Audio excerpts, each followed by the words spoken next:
केमजोन education में आप सभी का स्वागत है। पिछले लेक्चर में हमने पढ़ा था 2D क्रिस्टल के बारे में और आज हम पढ़ेंगे 3D क्रिस्टल के बारे में। 2D क्रिस्टल में हमने वर्गाकार निबिड़ संकुलन और षटकोणीय निबिड़ संकुलन इन दोनों की बात करी थी। इन दोनों की हमने संकुलन दक्षता कितनी होती है ये देखी थी, उनमें वॉइड कितनी होती है ये देखा था, दोनों में स्टेबल कौन सी है ज़्यादा वो हमने पढ़ लिया। ठीक है, दोनों के अंदर कौन कौन सी वॉइड होती है, उनकी कोऑर्डिनेशन नंबर कितनी होती है किसी एटम की, ये सारी बातें हमने कर ली थी। आज हम बात करेंगे 3D क्रिस्टल की। तो एक बार मैं यहाँ बोर्ड पर एक ड्रॉ बनाता हूँ, उसको देख के हम 3D क्रिस्टल के बारे में पढ़ते हैं। सबसे पहले हमने जो अरेंजमेंट पढ़ा था वो पढ़ा था 1D, एक विमीय निबिड़ संकुलन, और एक विमीय से हम गए थे इसमें 2D द्विविमीय निबिड़ संकुलन। और द्विविमीय में मुझे दो प्रकार के मिले थे, कौन कौन से, SCP और HCP।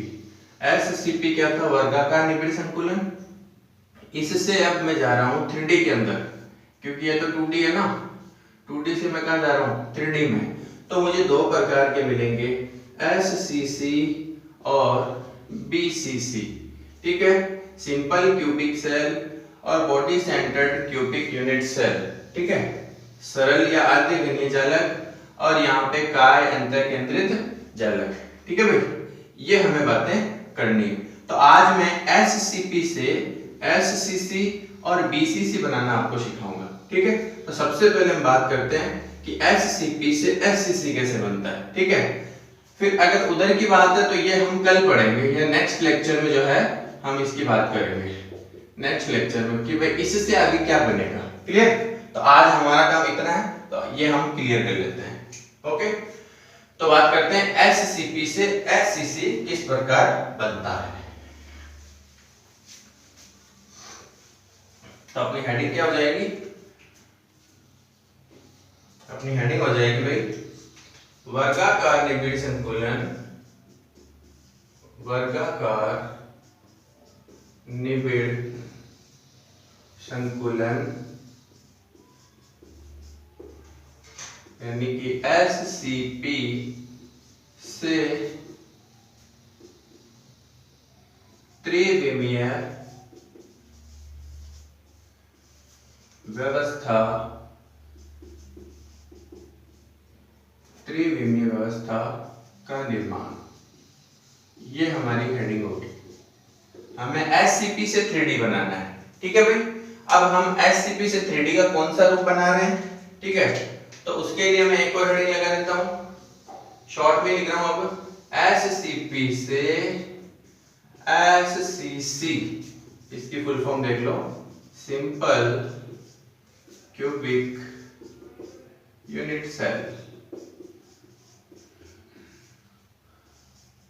सरल या फिर आद्य घनीय मात्रक कोष्ठिका, मात्रक कोष्ठिका। ठीक है, का निर्माण, का निर्माण, यानी कि हम क्या पढ़ रहे हैं SCP से SCC कैसे बनता है। ठीक है, इस एक को फोकस करते हुए हम चलते हैं, इसके बारे में हम इसकी व्यवस्था देखेंगे, इसकी मात्रक कोष्ठिका निकालेंगे और उस मात्रक कोष्ठिका के अंदर अवयवी कणों की संख्या और हमें Z निकाल के आगे जाके हमें संकुलन दक्षता पढ़नी है। ठीक है, सबसे पहले बात करते हैं SCP क्या था। तो SCP का अरेंजमेंट भी यहाँ बोर्ड पे बना रहा हूँ, एक बार देखना ध्यान से।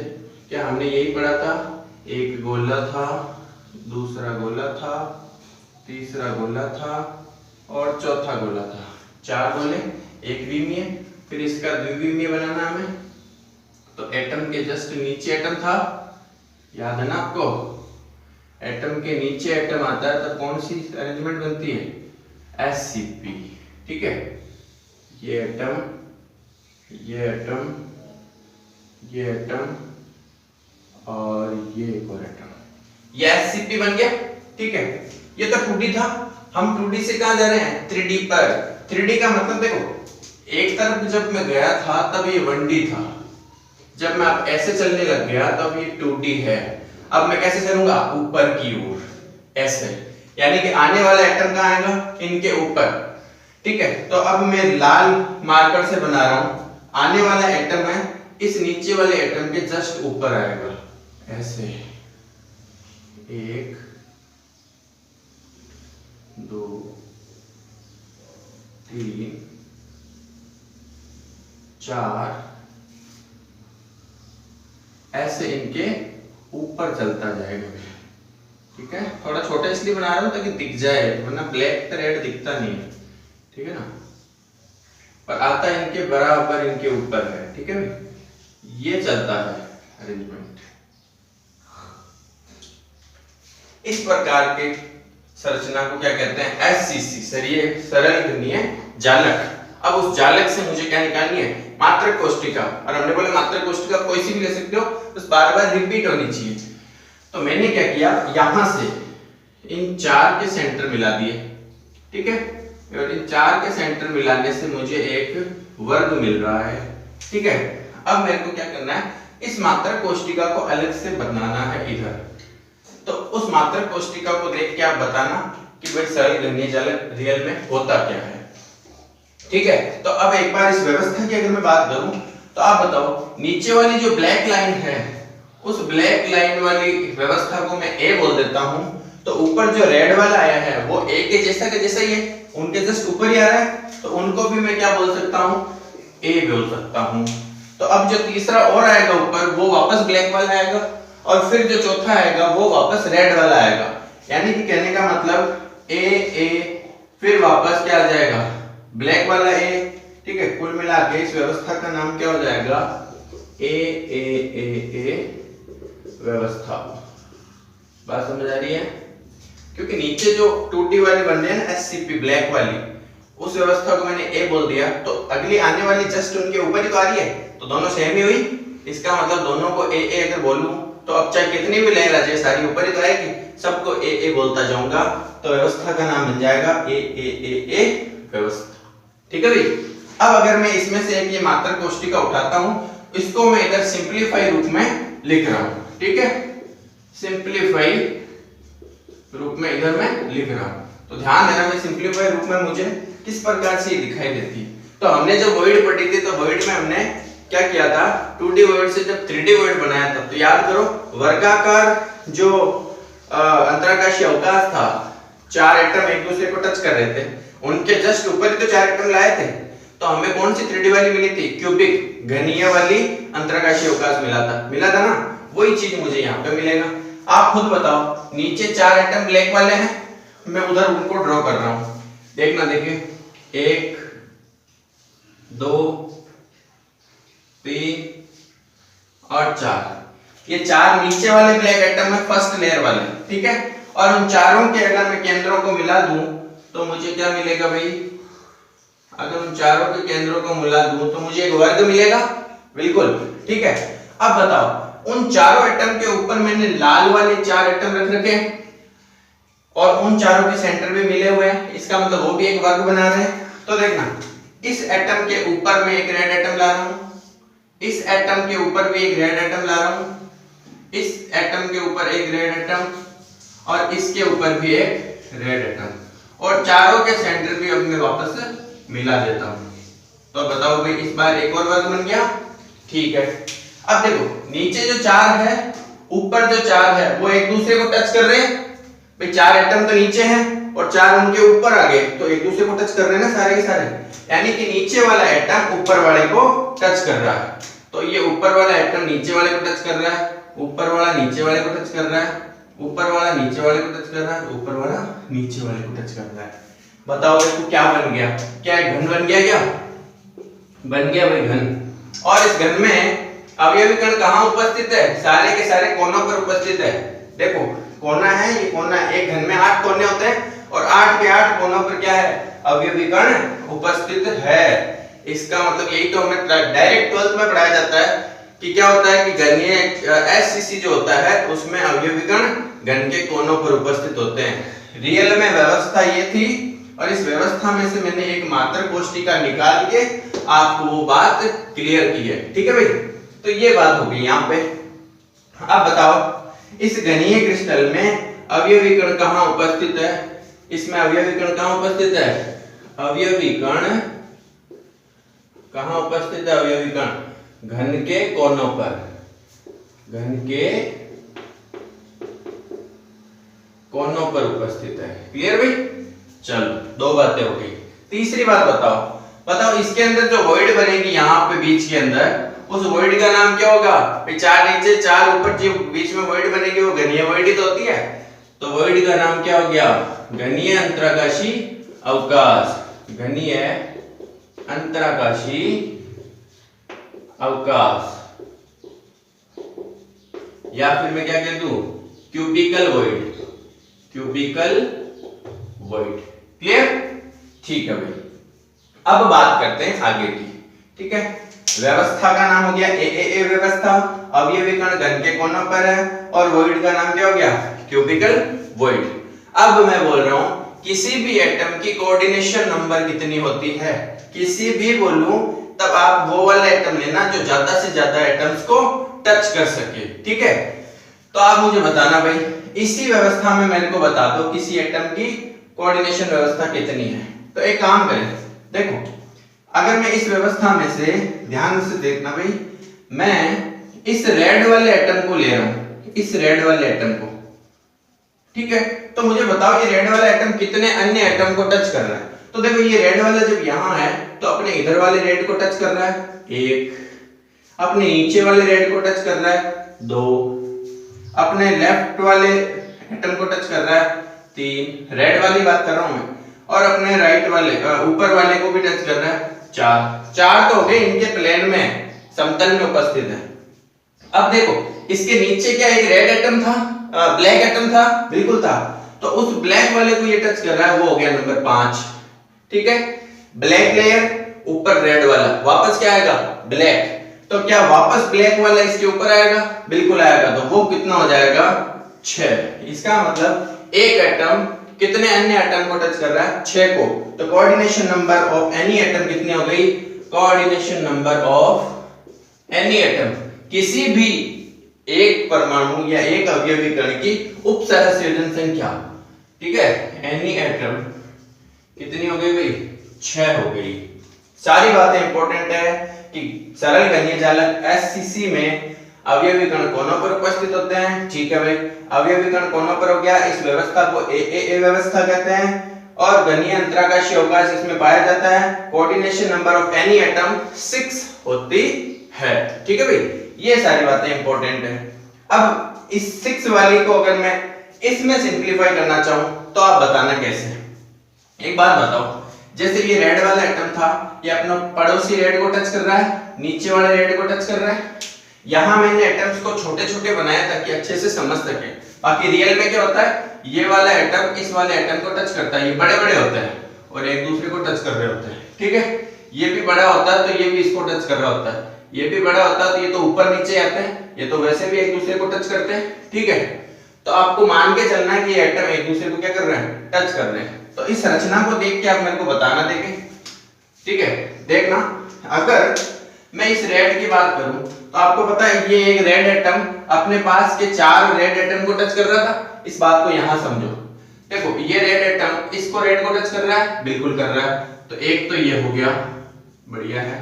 दूसरा इस रेड को टच कर रहा है, ठीक है। अगर इस तरफ रेड है तो इस तरफ भी कोई ना कोई रेड एटम होगा, उसको भी टच करेगा, ठीक है।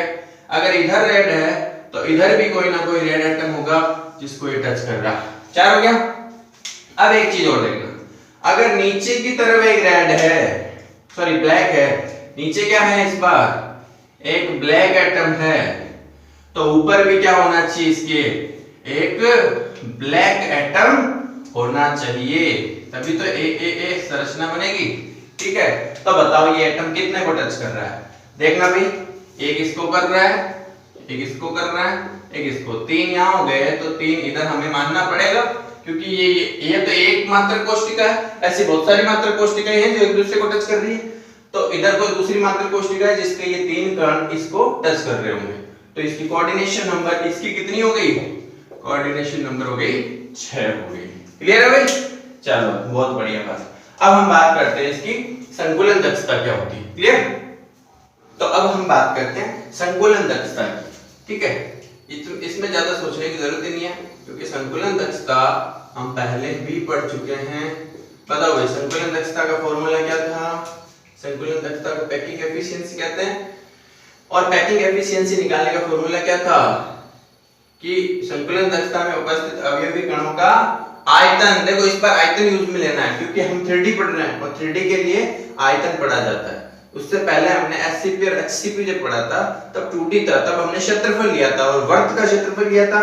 इस बार हम अवयवी कण को गोला मान रहे हैं और गोले का आयतन क्या होता है, जेड गोलों का आयतन 4/3 पाई r क्यूब बटा मात्रक कोष्टिका का आयतन, मात्रक कोष्टिका कौन सी मिल रही है, घनीय मिल रही है, और घन का आयतन क्या होता है, भुजा क्यूब।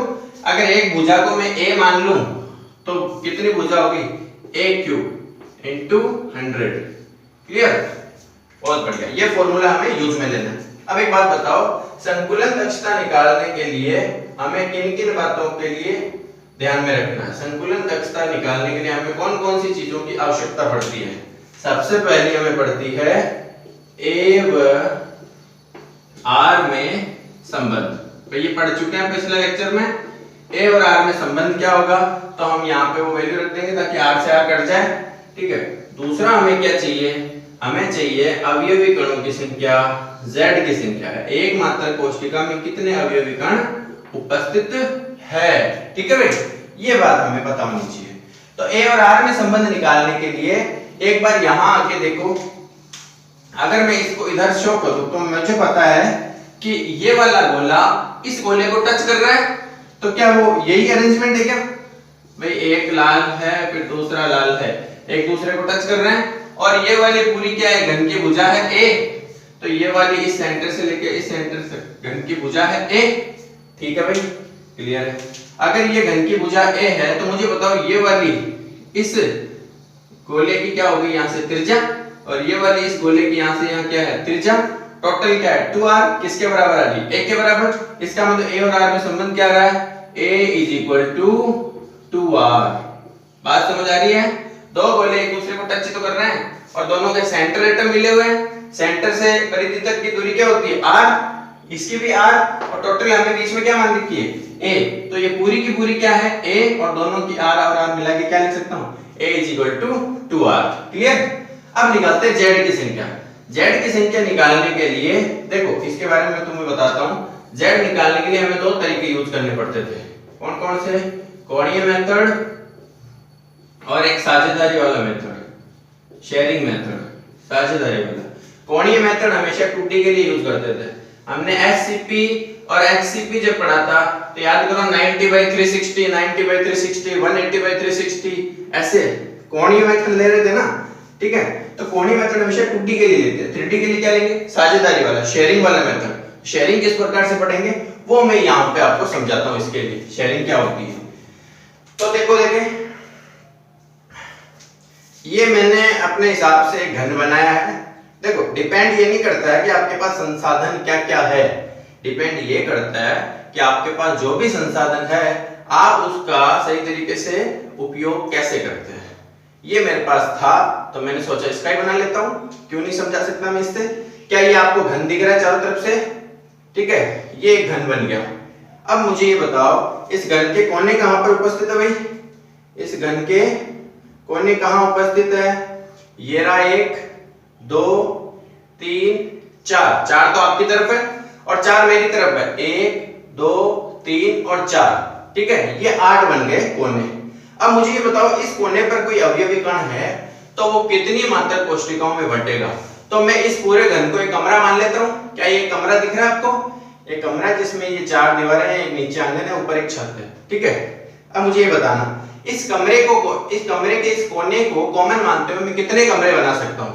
तो देखना भी ध्यान से, अगर यहां कोई अवयवी कण उपस्थित है तो मैं यहां एक और कमरा बनाऊंगा तो ये कोना उसमें भी तो आएगा। ठीक है, 2 में शेयर हो गया, और इन दोनों कमरों के आगे 2 कमरे और बना सकता हूं, तो क्या ये कोना उनमें भी जाएगा, बिल्कुल जाएगा। तो ये कोना कितने में बढ़ गया, 4 में। अब देखना, 1 2 3 4, 4 कमरे बन चुके हैं और चारों के ऊपर मैंने 4 कमरे और बना दिए। तो क्या ये कोना अभी भी उनमें, बिल्कुल है। इसका मतलब एक कोना कितने कमरों में बट रहा है, 8 में। कितने में बट रहा है, 8 में। अगर इस कोने के पास एक अवयवी कण है तो प्रत्येक कमरे को उस कोने का कितना भाग मिलेगा, 1/8। सही बात है, बिल्कुल। तो अगर इस कोने पर उपस्थित अवयवी कण किसी एक मात्रक कोशिका को 1/8 मिल रही है तो हमारे पास कोने कितने हैं 8, यानी कि 1/8 गुणा 8 कितना आएगा 1, यानी कि इस पूरी मात्रक कोशिका में एक अवयवी कण समा सकता है। समझ गए क्या? ध्यान रखना, एक मात्रक कोशिका के कोने का 1/8 मिलता है। ठीक है भाई, ये बात समझना है। तो अगर मुझे बताओ z मुझे निकालनी है तो मैंने कैसे बात करी, एक कोने का कितना मिल रहा है, एक कोने का हमें कितना मिल रहा है 1/8 और हमारे पास कोने कितने 8, तो इसको काट दो, कितना मिला 1, यानी कि z मेरे पास क्या आ गया 1 आ गया। बात समझ में आ गई भाई? तो हमें a और r में संबंध समझ में आ गया, a = 2r होता है। और z मैंने कैसे निकाली, z मैंने शेयरिंग मेथड से निकाली कि कमरे का एक कमरे में कोई अवयवी कण है वो कितने में शेयर हो रहा है 8 में शेयर हो रहा है। ठीक है, अगर वो 8 में शेयर हो रहा है तो मुझे बताओ उस कमरे को कितना मिला 1/8, और ऐसे कितने हैं मेरे पास 8 कोने हैं तो 1/8 गुणा 8 कितना आया 1। क्लियर? ये बात आपको समझनी है। अब मैं इनके मान कहां रख देता हूं इसमें, तो क्या मैं पैकिंग एफिशिएंसी नहीं निकाल सकता? 100% निकाल सकता हूं। कैसे? अब बात करते हैं, ये थोड़ा मिटा रहा हूं मैं, एक बार देख लेना, आप जिसका लिखना है लिख लो। ठीक है, ओके। अब बताओ भाई पैकिंग एफिशिएंसी कैसे निकालते हैं? पैकिंग एफिशिएंसी संकुलन दक्षता निकालने के लिए यहां मान रखेंगे z कितना है 1, एक गोले का आयतन, आयतन कितना है 4/3 पाई r क्यूब बटा घन की भुजा का क्यूब, घन की भुजा क्या है a कितने बराबर है 2r, तो क्या हो जाएगा 2r का क्यूब इनटू 100। क्लियर? इसको और थोड़ा सॉल्व कर लो, एक गोले का आयतन 4/3 पाई r क्यूब, बताओ 2r का क्यूब क्या होता है 8r का क्यूब गुणा 100, r क्यूब से r क्यूब कट जाएगा, 3 नीचे आ जाएगा, तो 3 नीचे आते ही गुणा हो जाएगा, बताओ क्या बनेगा, ऊपर क्या बचा 4 पाई बटा नीचे क्या आ गया 8 3 24 गुणा 100। बताओ इसका सॉल्व कैसे सॉल्व करोगे आप इसको, तो आंसर आएगा 52.4%। इसका मतलब इस मात्रक कोशिका में जो अवयवी कणों ने जगह घेरी है वो कितनी घेरी है 52.4%। तो बाकी क्या बची, बाकी क्या बच गई वॉइड, तो वॉइड कितनी बच गई 100 में से 52.4 घटा दो, बताओ क्या बचेगा भाई 46.6%। क्लियर? हाँ, 46.6% इसके अंदर खाली जगह रह गई, अंतराकाशीय अवकाश रह गया, और बाकी 52.4% किसने रोक ली अवयवी कणों ने जगह रोक ली। समझ में आई बात?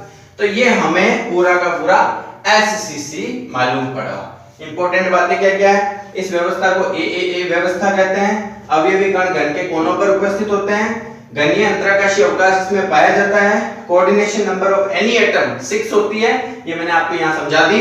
ठीक है, इसके बाद इसमें a और r में संबंध क्या होता है, a = 2r होता है, और ऐसा सवाल आता है कि भाई सरल घनीय आद्य जालक जो होता है, सरल या आद्य घनीय जालक एससीसी, उसमें घन की भुजा और अवयवी कणों की त्रिज्या के मध्य संबंध लिखिए, तो क्या होता है a = 2r। सरल घनीय जालक में अवयवी कणों की संख्या लिखिए, तो z कितनी होती है 1। ये दोनों हमें पता है, तो पैकिंग एफिशिएंसी का फॉर्मूला हमें पता है, वो हमने मान रखा, तो आंसर कितना है 52.4। तो 52.4 किसी मात्रक कोशिका में अवयवी कणों ने जगह रोक ली, और बाकी जो बचा वो क्या है रिक्त स्थान। क्लियर? ये हमारा था पूरा एससीसी। अब हम बात करेंगे बीसीसी क्या होता है।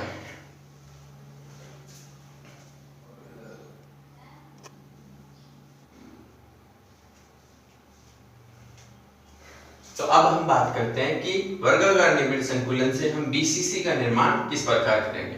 ठीक है, तो आ जाओ बोर्ड पे। ठीक है, ये अंतर केंद्रित घनीय मात्रक कोशिका, घनीय क्रिस्टल कहते हैं वैसे तो, और उसकी एक इकाई को मात्रक कोशिका कहते हैं। ठीक है, तो हमें एससीपी से बनाना है, तो एससीपी देखिए आप यहाँ पे, ये एटम, ये नंबर 2 एटम, ये नंबर 3 एटम, इधर बना देता हूं, ये नंबर 4 एटम। ठीक है, और एटम के नीचे एटम आता है, तो ये नंबर एटम 1, ये वापस से 2, ये एटम 3, और ये एटम आ गया आपका 4। ठीक है, थोड़ा छोटा बड़ा बन गया, कोई दिक्कत नहीं है। ये लो, फिर वापस से रिपीट करो, number 1, number 2, number 3 and number 4। ये सारे एक दूसरे को क्या कर रहे हैं, टच कर रहे हैं। ठीक है, ये तो था अपना SCP। इधर गए क्या था 1D, इधर गए क्या था 2D। अब कहाँ आएंगे ऊपर, लेकिन एक बात ध्यान रखना, इस बार यहां नहीं आएगा एटम एटम के ऊपर एटम, वरना वापस तो SCC बन जाएगा। इस बार क्या करना आपको, जो ऊपर से जो आप 3D एटम लाते हो वो आप क्या करोगे, नीचे वाली जो एटम्स हैं उनकी जो वॉइड बनती है ना, ये वाली वॉइड, इस वॉइड के ऊपर लेके आओगे। बात समझ रहे हो, चारों की वॉइड के ऊपर एटम लाना है। तो मैं रेड वाला एटम नहीं ब्लू वाले एटम से बना रहा हूं। इस बार ध्यान देना, इस वॉइड के ऊपर आप एटम ला रहे हो, समझ में आ रहा है। तो ऑटोमेटिक अगला एटम अपने आप कहां आएगा, वॉइड के ऊपर ही आ रहा है देखो। फिर ऑटोमेटिक अगला एटम कहां आएगा, वॉइड के ऊपर आएगा। नीचे वाला ऑटोमेटिक कहां आएगा, वॉइड पे आएगा। अब अपने आप वॉइड कवर होती जा रही है। समझ रहे हो बात को। ये वाली जो अरेंजमेंट बनती है इसी को क्या कहते हैं, अंतःकेंद्रित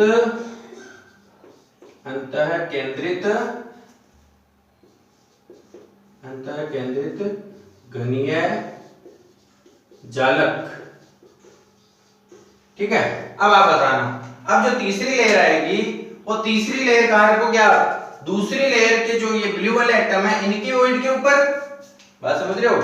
तो अगर इनकी वॉइड के ऊपर तीसरी लेयर का एटम आप लाओगे तो देखना देखे भाई, ये 1 ब्लू, ये 2 ब्लू, ये 3 वाला, ये 4 वाला ब्लू एटम है।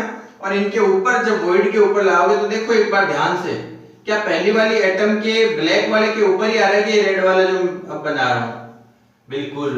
इसका मतलब क्या हुआ, जो तीसरी लेयर आएगी वो प्रथम लेयर के जस्ट ऊपर आ रही है। समझ रहे हो बात को। तो अगर मैं प्रथम लेयर को A बोल दूं तो दूसरी लेयर को क्या बोलूंगा, B बोलूंगा, क्योंकि ये इसके सीध में नहीं है।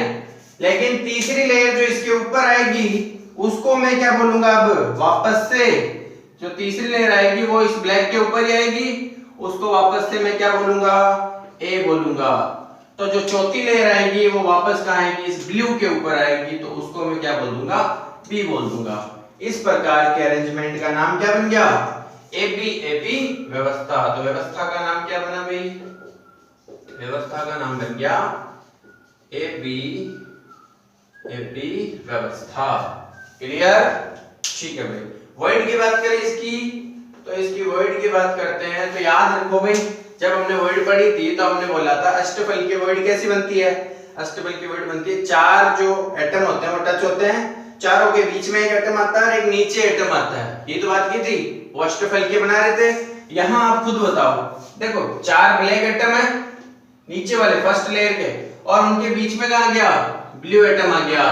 और अगर ये वाला A है तो ये B है, तो इस A के नीचे क्या है, B है, मतलब वो भी उनके 4 के बीच में आएगा। तो इसकी वॉइड कैसी बन जाएगी, अष्टफल की है।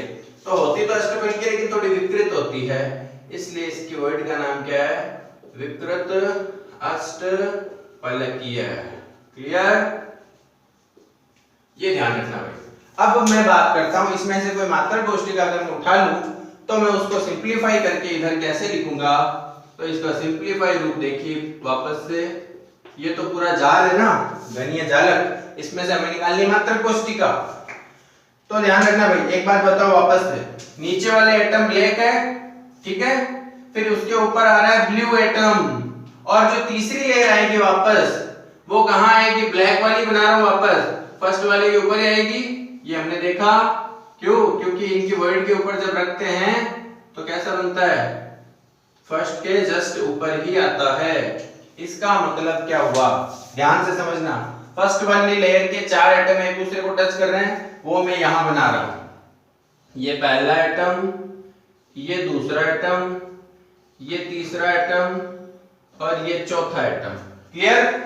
अब देखना भाई, इन चारों की वॉइड के ऊपर यहां पे क्या है, ब्लू वाला एटम आएगा, ये वाला, तो इन चारों की वॉइड के ऊपर मैं यहां बना देता हूं ब्लू वाला B एटम। ठीक है। अब बताओ, तीसरी लेयर जो आई वो फर्स्ट के ऊपर ही आएगी जस्ट, तो देखो फर्स्ट के जस्ट ऊपर तीसरी लेयर का एटम, फर्स्ट के जस्ट ऊपर तीसरी लेयर का एटम, ये आप वापस से बना दो।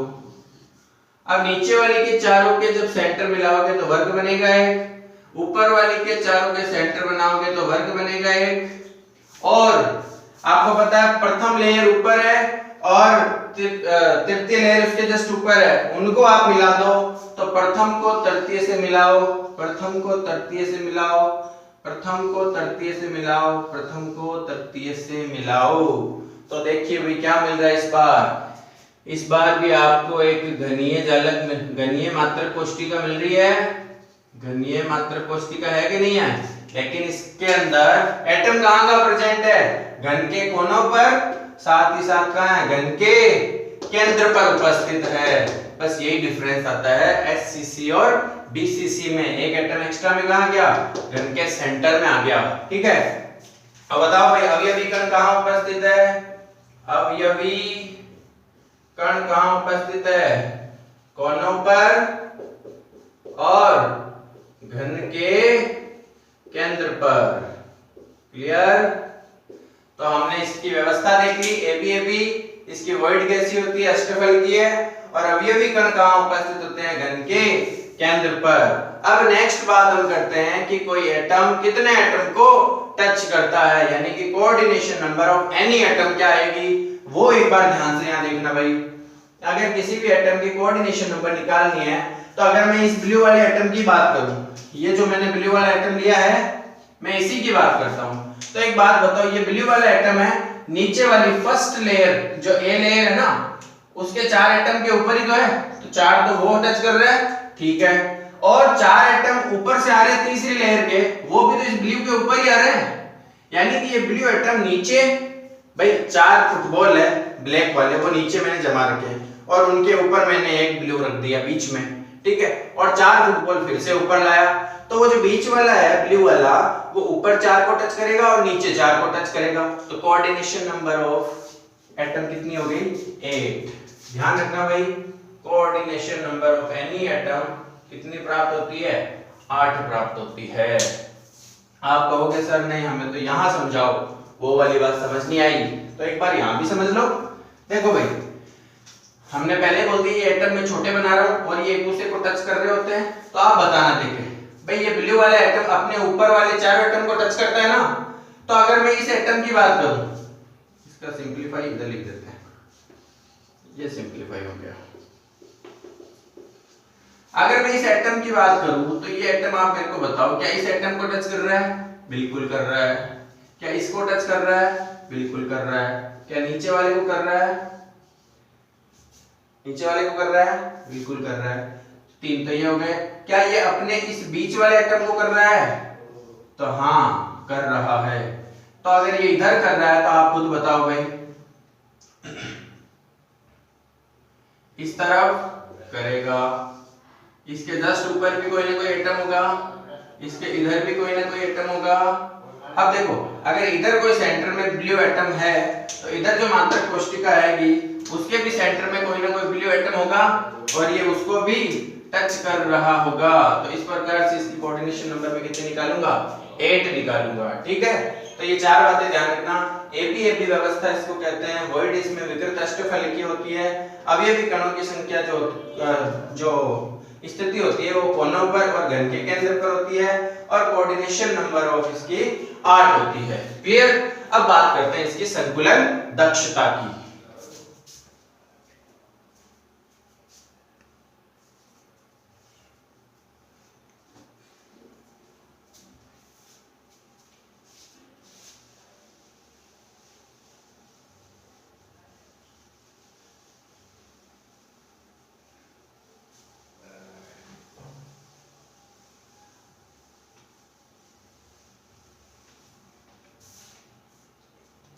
अगर इसकी संकुलन दक्षता की मैं बात करूं तो ध्यान देना भाई एक बार इधर, संकुलन दक्षता के लिए हमें क्या क्या चाहिए, फॉर्मूला बताओ भाई संकुलन दक्षता का। पैकिंग एफिशिएंसी का फॉर्मूला क्या होता है, वही बात, z गोलों का आयतन, आयतन क्या होता है 4/3 पाई r क्यूब बटा घन का आयतन a क्यूब इनटू 100।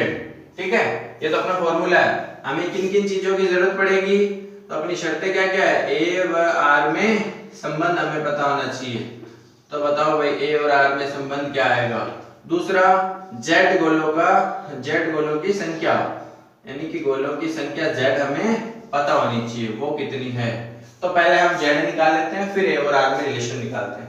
जेड निकालने के लिए आप एक बार ध्यान दो, जेड निकालने के लिए हमें क्या करना है, कोनों पर उपस्थित, अब आप बताओ कोनों पर उपस्थित अवयवी कण का एक मात्रक कोष्ठिका को कितना मिलता है, 1/8। तो 8 कोनों पर उपस्थित है तो हमें कितने मिलेंगे, जेड कैसे निकालेंगे, 1/8 गुणा 8 प्लस क्यों कर रहा हूं, क्योंकि एक एटम कंप्लीटली घनीय मात्रक कोष्ठिका के अंदर है, वो किसी और मात्रक कोष्ठिका को नहीं मिल रहा है, पूरा का पूरा एक को ही मिल रहा है, तो पूरा का पूरा काउंट हो जाएगा। यहाँ पे 8 से 8 गया, कितना आएगा, 1 + 1 = 2। जेड की संख्या हमारे पास कितनी आ गई, 2। अब बात करते हैं ए और आर में रिलेशन की। ए और आर में रिलेशन बहुत ज्यादा इंपॉर्टेंट है, कैसे निकालते हैं इसको एक बार बोर्ड पे समझिए।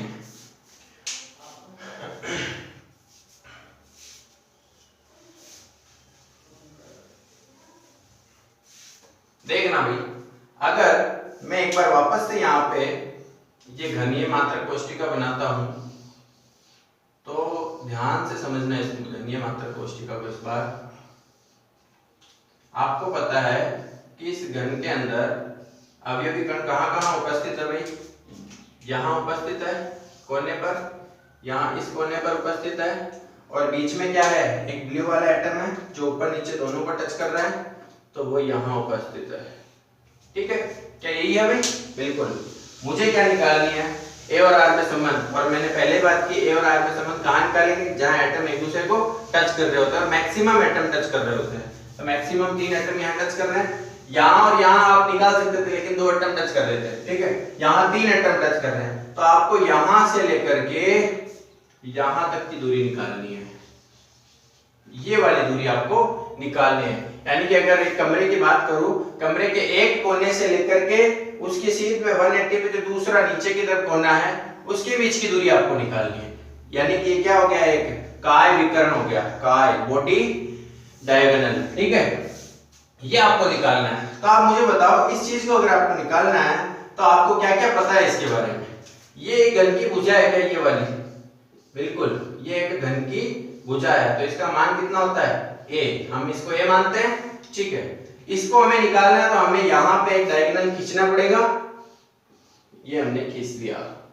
जब हमने वर्गाकार निबिड़ संकुलन पढ़ा था तो हमने ये फलक का विकर्ण निकाला था जिसका मान था a√2, तो हमें ये निकाल चुके हैं ऑलरेडी पहले, तो ये आप वहां जाके देख लेना कैसे निकाला। तो ये वाली अगर a है, ये वाली a√2 है, तो क्या ये नहीं निकाल सकते, बिल्कुल निकाल सकते हैं। तो पाइथागोरस प्रमेय आप लगा लेना, a b और c मान लेते हैं इसको। तो बताओ भाई, त्रिभुज abc से आपको क्या निकालना है, ab का स्क्वायर किसके बराबर होगा, ac का स्क्वायर प्लस cb का स्क्वायर। ठीक है, निकालो भी इसको, ab का स्क्वायर, बताओ ab का स्क्वायर क्या आएगा भाई, ab का स्क्वायर बराबर ac का स्क्वायर, ac क्या है, a का स्क्वायर प्लस cb का स्क्वायर, cb क्या है, a√2 का स्क्वायर। बताओ भाई ab का स्क्वायर क्या आएगा, ab का square a square plus a का स्क्वायर, तो a स्क्वायर हो जाएगा, √2 का स्क्वायर 2 होगा, क्या बनेगा 2a स्क्वायर, ab का square a square plus 2a square क्या हो जाएगा 3a स्क्वायर। तो ab क्या आ जाएगा, इधर रूट लग जाएगा। ठीक है, तो क्या बन जाएगा a√3, ये हमें मिल गया ab बराबर a√3। तो ये ab हमें कितना मिला भाई, a√3। अब आप इसको कॉमनली निकाल के बताओ। देखो, अगर ये एक गोला है तो इस गोले की ये क्या होगी, त्रिज्या r, ये पूरा गोला है तो पूरे गोले की त्रिज्या कितनी होती है, 2r। ठीक है, और ये इस गोले की त्रिज्या कितनी है, r। ठीक है, तो ये ab किसके बराबर आ रहा है, यहां से ये ab एक और किसके बराबर आ रहा है हमारे पास, ये ab आ रहा है हमारे पास किसके बराबर, 4r के बराबर। तो इससे और इससे हम क्या निकाल सकते हैं, ab की जगह ये √3 लिख दो, a√3 किसके बराबर आ रहा है, 4r के बराबर। तो a किसके बराबर आएगा, 4/√3r। ये हमारे पास आ गया a और r में संबंध, ये आपको आना चाहिए भाई। ठीक है, ओके, तो अब हमें क्या निकालनी है, संकुलन दक्षता। तो ध्यान दो भाई, संकुलन दक्षता निकालने के लिए ए और आर में संबंध और गोलों की संख्या जेड आपको पता होनी चाहिए थी, दोनों आपको पता चल गई। बताओ ए और आर में संबंध क्या है इस बार, a बराबर 4/√3 r। क्लियर, तो ये मान आप कहां रख दोगे, पैकिंग एफिशिएंसी के फॉर्मूले में। तो बताओ भाई z कितना आया, 2 गोलों का आयतन 4/3 पाई r³ बटा घन का आयतन a किसके बराबर आया, 4/√3 r³ इनटू 100। क्लियर, इसको थोड़ा और सिंपलीफाई कर लो, ये 3 तो नीचे आ जाएगा। और देखो भाई कैसे बनेगा, इसको एक बार वापस से बनाओ, 2 × 4/3 पाई r³। इसको सॉल्व करो, कैसे होगा भाई इसका सॉल्वेशन, 4 का क्यूब क्या बनेगा, 4/√3। एक काम करते हैं,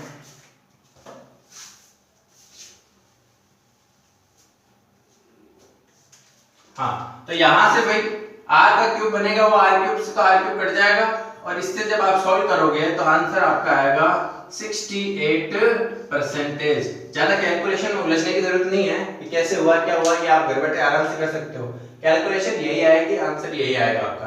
ठीक है, तो हमारे पास पैकिंग एफिशिएंसी कितनी आई, 68%। तो बताओ वॉइड कितनी आएगी, तो आप क्या करोगे, 100 में से 68 घटा दो, कितनी आएगी, 32%। यानी कि एससीपी से जब आप बीसीसी बनाते हो तो वॉइड कितनी बच जाती है, 32%, जबकि एससीसी थी तब 47.6% थी। ठीक है, ये सारी बातें हो गई। ठीक है, देख लो एक बार,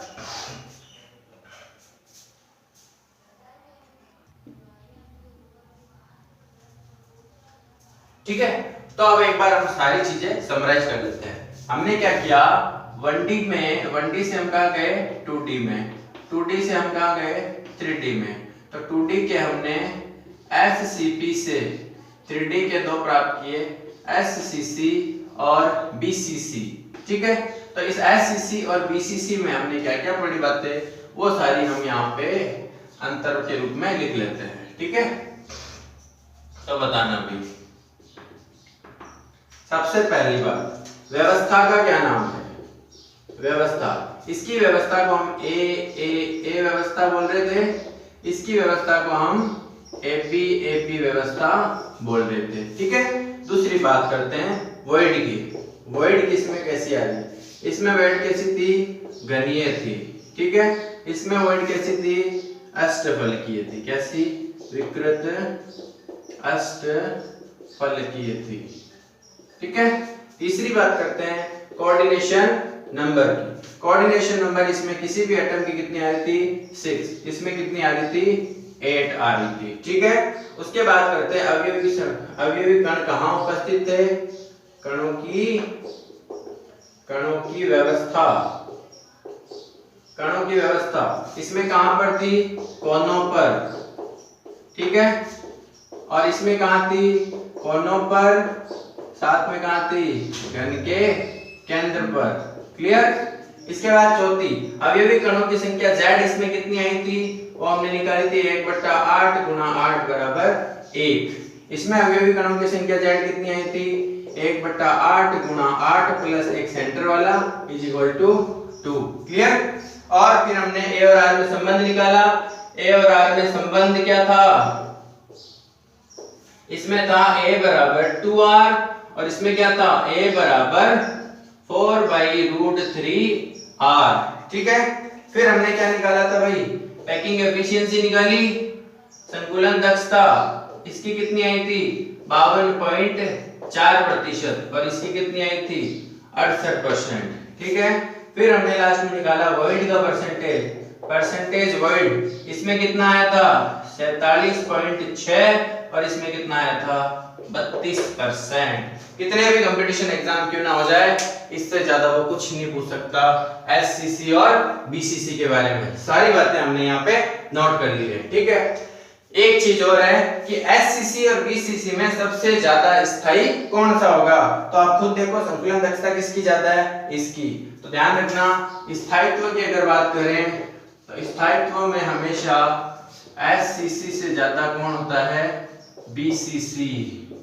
कारण क्या है, इसकी संकुलन दक्षता कितनी है 68%, जबकि इसकी कितनी है 52.4%। ठीक है, संकुलन दक्षता से भी बता सकते हो और वॉइड से भी बता सकते हो, क्योंकि इसके अंदर वॉइड कितनी है 46.6%, जबकि इसमें वॉइड कितनी है 32%। वॉइड जितनी कम होगी एटम उतने ही ज्यादा आएंगे, एटम जितने ज्यादा होंगे घनत्व उतना ही ज्यादा होगा, और घनत्व जितना ज्यादा होगा स्थायित्व भी उतना ज्यादा होगा। तो ध्यान रखना, इसके हिसाब से BCC सबसे ज्यादा स्टेबल होती है। ठीक है, इसी के साथ आप सभी को मेरा धन्यवाद।